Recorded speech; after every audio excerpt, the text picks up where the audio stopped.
Hi, house of mathematics में आपका पुनः स्वागत। आईएससी का 12th का मैट्रिक्स चैप्टर का फर्स्ट चैप्टर का क्वेश्चन है। इन द मैट्रिक्स ए बराबर दिया हुआ है, तब पूछ रहा है राइट। फर्स्ट में पूछ रहा है the order of the matrix, इस अवयव की कोटि कैसा। तो समझिए इस बात को, किसी मैट्रिक्स का ऑर्डर आप कैसे मालूम करेंगे, कोटि कैसे मालूम करेंगे। यदि कोई मैट्रिक्स मालूम तब उसका पॉसिबल ऑर्डर होता है number of row by number of column. पहले रो की संख्या देख लीजिए, अब बाय कॉलम की संख्या, वही तो उसका ऑर्डर कहलाता है। तो इन द मैट्रिक्स ए बराबर दिया हुआ है, इसमें जानना होगा कितना रो है और कितना कॉलम है। तो देखिए ना ध्यान से, पड़ी को रो और खड़ी को कॉलम कहते हैं। पड़ी में है 1 2 3 गो, और खड़ी में है 4 गो, अतः इसका ऑर्डर हुआ 3/4, 4/3 ना। यदि कोई मैट्रिक्स मालूम हो तब उसका ऑर्डर क्या होता है, number of row by number of column, number of row by number of column. तो नंबर ऑफ रो देख लीजिए ना, 3 गो रो है, 4 गो कॉलम है, इसीलिए इसका ऑर्डर कैसा हुआ 3/4 का। दूसरा क्वेश्चन इसी में है, पूछ रहा है द नंबर ऑफ एलिमेंट्स, मतलब इसमें कुल अवयव कितने हैं। तो ये तो बेदरो बता सकता है गिन के, लेकिन आपको काउंट नहीं करना। क्या करना, number of row number of column को गुना करने से जो राशि प्राप्त होता है उसे ही उस मैट्रिक्स का कुल अवयव कहलाता है।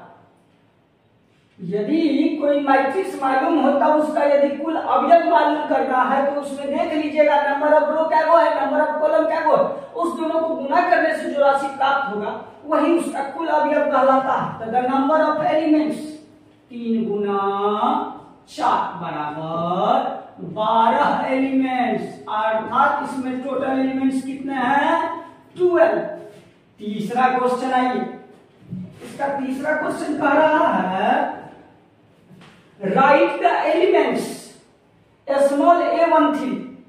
ध्यान दीजिएगा, किसी भी मैट्रिक्स को कैपिटल लेटर से डिनोट किया जाता है, किसी भी मैट्रिक्स के किसी एलिमेंट को स्मॉल aij से डिनोट किया जाता है। किसी भी मैट्रिक्स के किसी अवयव को कौन चीज से डिनोट किया जाता है, स्मॉल aij से, जहां i जो है वो रो होता है और j जो होता है वो कॉलम होता है।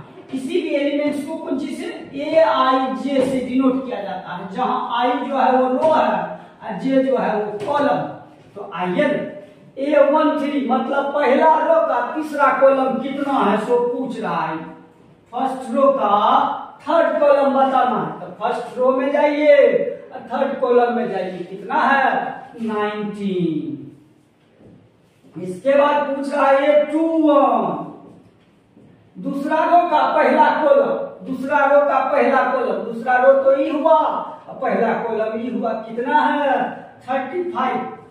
इसके बाद पूछ रहा है A33, हाँ तीसरा रो का तीसरा कॉलम, तीसरा रो में जाना है और तीसरा कॉलम में जाना है, कितना है -5। इसके बाद पूछ रहा है A24, दूसरा रो का चौथा कॉलम, दूसरा रो में जाइए चौथा कॉलम में जाइए, कितना है 12। इसके बाद पूछ रहा है A23, स्मॉल a23 मतलब दूसरा रो का तीसरा कॉलम, दूसरा रो का तीसरा कॉलम, कितना है 5/2। इसके बाद आपसे पूछ दिया गया एक्स्ट्रा में हम दिए हैं A25, तो खोजिएगा 25 मतलब दूसरा रो का पांचवा कॉलम। निशान था दूसरा रो तो है लेकिन पांचवा कॉलम थोड़े ना है, अर्थात नॉट पॉसिबल टू फाइंड। दूसरा रो तो है लेकिन पांचवा कॉलम है ही नहीं, अर्थात नॉट पॉसिबल टू फाइंड, ज्ञात करना संभव नहीं है, नॉट पॉसिबल। ऐसा नहीं कि कुछ लिख देना, जरूरत नहीं। अब पूछ दिया आपसे ए 4 1, तो भैया 4 1 तो चौथा रो रहेगा, तब ना पहला कॉलम खोजिएगा। चौथा रो नहीं है तो पहला कॉलम भी नहीं होगा। ये पूछ दिया है दूसरा रो का पांचवा कॉलम, दूसरा रो तो मौजूद है लेकिन पांचवा कॉलम मौजूद नहीं है, अर्थात नॉट पॉसिबल टू फाइंड। चलिए अगला क्वेश्चन।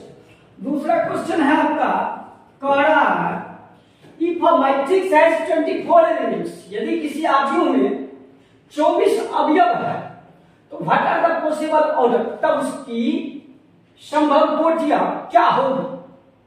हाँ तो याद रखिएगा, ध्यान में रखिएगा, यदि किसी मैट्रिक्स का टोटल एलिमेंट मालूम तब उसका पॉसिबल ऑर्डर, जैसे पहले में फैक्टर निकालते थे ना, किसका फैक्टर क्या क्या होगा, तो जिन दो एलिमेंट्स को गुना करने से उसका कुल अवयव मालूम होते जाएगा, वही तो उसका पॉसिबल ऑर्डर कहलाता है।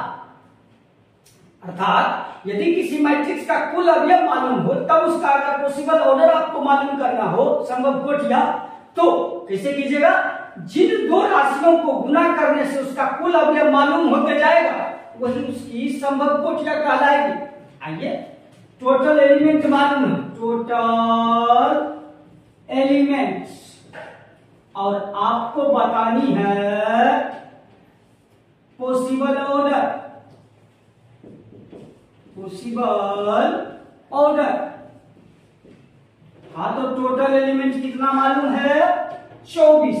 हाँ तो what are the possible order, इसका पॉसिबल ऑर्डर होगा जिन दो अवयवों को गुना करने से इसका कुल अवयव मतलब 24 मालूम होते जा रहा है, वही उसकी पॉसिबल ऑर्डर कहलाता है।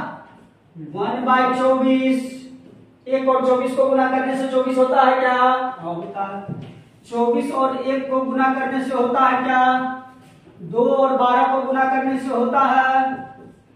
तो जो लिखिएगा ना जस्ट उसका रेसिप्रोकल तुरंत लिखवा दीजिएगा। दोनों में अंतर है, देखिए फैक्टर और यहाँ में थोड़ा सा अंतर है। फैक्टर में क्या करते थे, 2 गुना 12 अगर लिख दिए हैं तो 12 गुना 2 नहीं लिखते थे, लेकिन यहाँ लिखना है, जहां दोनों में अंतर है। 2/12 का मतलब हुआ 2 गो रो 12 गो कॉलम, लेकिन 12/2 का मतलब हुआ 12 गो रो 2 गो कॉलम, तो दोनों में अंतर ना है, इसलिए दोनों लिखना है। 1/24 और 24/1, देखिएगा 1 गुना 24 में पढ़िएगा, चांद का मुंह है तो गुना देख के गुना पढ़ दीजिएगा, दिक्कत। इसको पढ़ते हैं बार, लिखते समय लिखते हैं गुना, लेकिन इसको रीड करते हैं बार। 1/24 24/1, 2/12 12/2। चलिए 3/8 8/3, 4/6 6/4। अब तो कुछ नहीं बचा, सारा का सारा लिख दिए। 8/3 3/8 सब लिख दिए, 6/4 8 9 10 12 सब लिख दिए। अर्थात जिन दो अवयवों को गुना करने से उसका कुल अवयव मालूम होगा वही उसकी संभव कोटियां कहलाएगी। फिर उसी में कहता है what if it has 13 elements, अगर उसमें 13 अवयव है तब उसकी संभव कोटियां क्या होगी। हाँ तो आइए इसका दीजिए आंसर होगा, काहे विषम संख्या, और विषम संख्या का कोई फैक्टर ज्यादा नहीं होता है। 1/13 और 13/1। आई होप कि आपको समझ में आया होगा। वीडियो अच्छा लगे तो लाइक एवं शेयर तो बनता ही है, साथ ही साथ चैनल को सब्सक्राइब करना ना भूले। धन्यवाद।